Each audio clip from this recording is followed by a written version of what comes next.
शेर की सवारी सांप का चाबुक। योगी चांग देव जी का प्रसंग। श्री सद्गुरु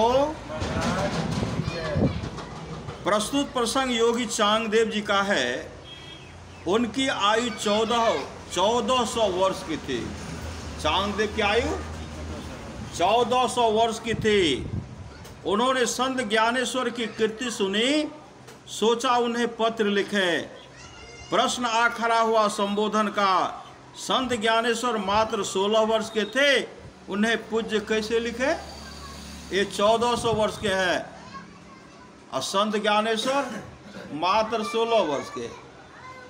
उसे पत्र में पूज्य कैसे लिखे? अभिमान ने कहा।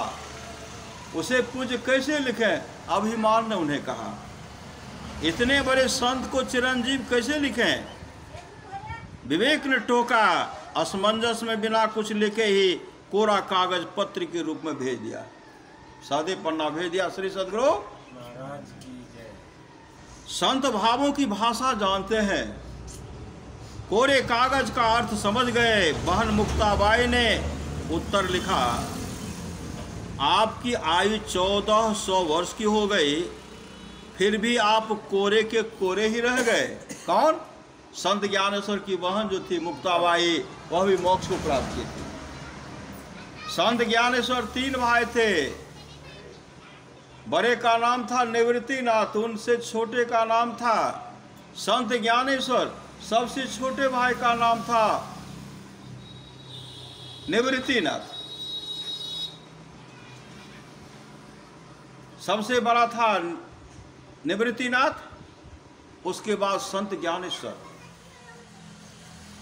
सबसे छोटी बहन थी, सबसे छोटी बहन मुक्ताबाई। और मुक्ताबाई से बड़ा भाई था सोपान देव, जो अपने जीवन के बागडोर को सदगुरु के हवाले करके चारों मोक्ष को प्राप्त कर लेते, मोक्ष को प्राप्त कर लेते। आपकी आयु 1400 वर्ष की हो गए, फिर भी आप कोरे के कोरे ही रहे।